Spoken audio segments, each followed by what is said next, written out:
Thompson, Illinois has been selected to be the prison in our state of Illinois, the land of Lincoln, to incarcerate detainees from Guantanamo Bay, as well as the site of a new federal prison that will be located in western Illinois. And the winner is Thompson, Illinois.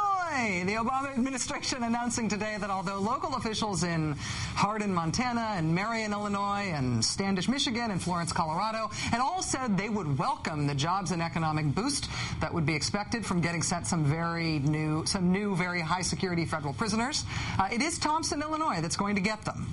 Thompson wants the prisoners because it has a giant $120 million prison facility sitting in their town, basically unused because the state hasn't been able to afford to open it.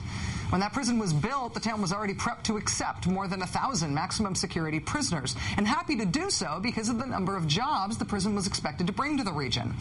If the plan goes through, this new plan, the prison will be bought by the federal government. It will be remade into a super-duper maximum security facility. Some of the prison will then be run by the Federal Bureau of Prisons, and the wing holding a few prisoners from Guantanamo will be run by the Pentagon.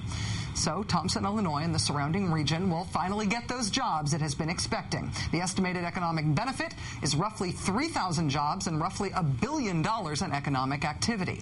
The Thompson, Illinois village president, a man named Jerry Hebler, forgive me if I'm mispronouncing your name, Mr. Hebler, told the Associated Press today, quote, "It'll be good for the village and the surrounding area, especially with all the jobs that have been lost here."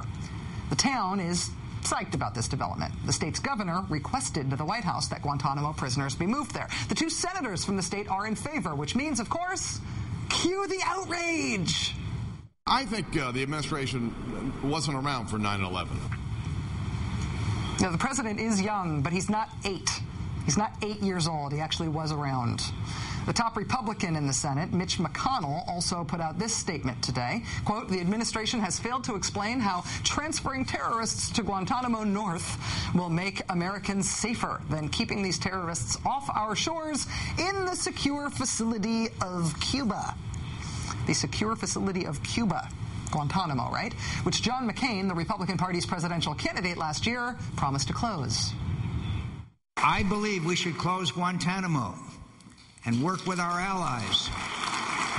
Also promising to close Guantanamo, another notorious softie. I'd like to end Guantanamo. I'd like it to be over with.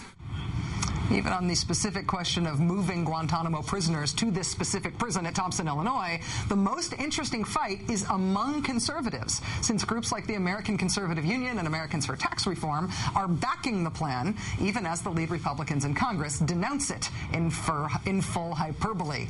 Actually, fur hyperbole would be even funnier. The politicization of terrorism has always made for entertaining politics. But at this point, this is sort of starting to look like anarchist soccer. You know how you play anarchist soccer? It's 2 teams, 1 field, 3 goals. Go. Joining us now is Democratic Congresswoman Jan Schakowsky of Illinois. She chairs the House Intelligence Subcommittee on Oversight and Investigations. Congressman, thanks very much for coming back on the show. Thank you, Rachel. Given that both George Bush and John McCain wanted to close Guantanamo, how do you assess the outrage that we're seeing right now from Republican leaders on that? There's somehow a calculation that the polling would indicate that this is a bad idea, that people are afraid. But if you look at the support that all of the local communities, and by the way, it's Duke.